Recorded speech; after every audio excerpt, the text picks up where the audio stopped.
Nashik road railway station परिसरातील पिस्तूल दाखवून केलेली लूट आणि उपनगर हद्दीतील गोळीबार प्रकरणात नाशिक पोलिसांनी मोठी कारवाई केली आहे।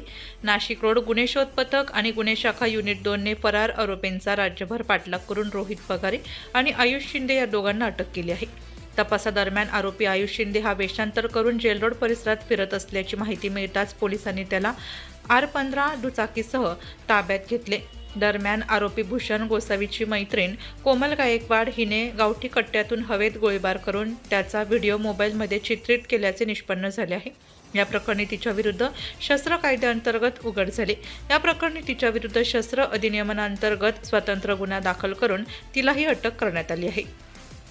या प्रकरणात यापूर्वी स्वप्नील उर्फ भूषण गोसावी आणि आकाश गायकवाड यांना अटक करण्यात आली असून त्यांच्याकडून गावठी कट्टा, जिवंत काडतुसे आणि गुन्ह्यात वापरलेली स्कोडा कार जप्त करण्यात आली होती। ही संपूर्ण कारवाई पोलीस आयुक्त संदीप कर्णिक यांच्या मार्गदर्शनाखाली नाशिक रोड पोलीस ठाण्याचे गुन्हे शोध पथक आणि गुन्हे शाखा युनिट 2 यांनी संयुक्तपणे पार पाडली। या उल्लेखनीय कामगिरीबद्दल वरिष्ठ पोलीस अधिकाऱ्यांनी दोन्ही पथकांचे विशेष कौतुक केले आहे।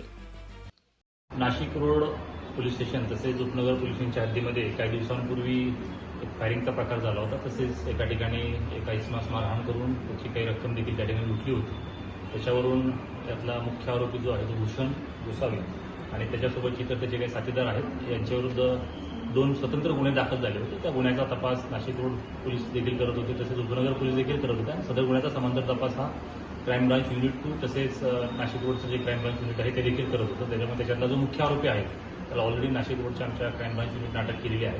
आता याच्यातले जे 2 अजून इतर आरोपी आहेत त्याच्यातला एक आरोपी आहे रोहित पगारे आणि दुसरा आहे आयुष शिंदे। या 2 आरोपींना देखील या गुन्ह्याच्या तपासाच्या अनुषंगाने ताब्यात घेतलेला आहे। त्यातल्या एका आरोपीचा ऑलरेडी MCR झालेला आहे, तो सध्या न्यायालयाच्या कस्टडीत आहे आणि दुसरा जो आरोपी आता आपण ज्याला बघितलं त्याचं नाव आहे आयुष शिंदे आणि याच्या अटकेमध्ये Nashik road police station DB तसेच आमचे युनिट 2चे API तोडकर साहेब आणि त्यांची टीम या दोन्हीचं योगदान आहे। दोघांनी मिळून ती जॉईंट कारवाई त्या ठिकाणी केलेली आहे। त्याच्याकडून सदर गुन्ह्यामध्ये वापरलेली एक जी मोटरसायकल आहे ती मोटरसायकल देखील त्या ठिकाणी जप्त केलेली आहे आणि तसेच या गुन्ह्याच्या तपासामध्ये यातला मुख्य आरोपी जो आहे तो भूषण गोसावी याची एक मैत्रीण होती जिचं नाव आहे कोमल गायकवाड।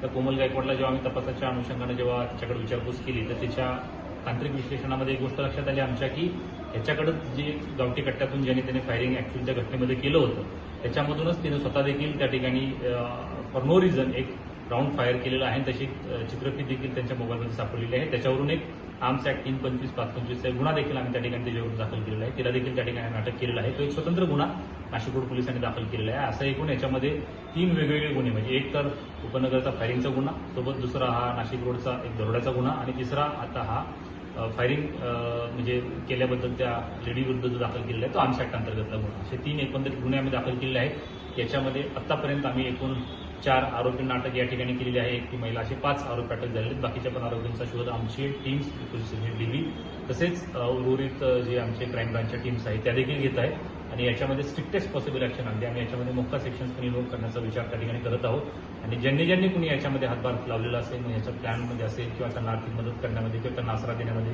मदत ज्यांची कोणाची झाली असेल त्यांच्या विरोधात कडक कायदेशीर कारवाई करत आहोत आणि निश्चितपणाने यामध्ये सर्व आरोपींना गजाआड लवकरच केलं जाईल आणि त्यांना प्रॉपर त्या ठिकाणी कायदेशीर शिक्षा दिली जाईल।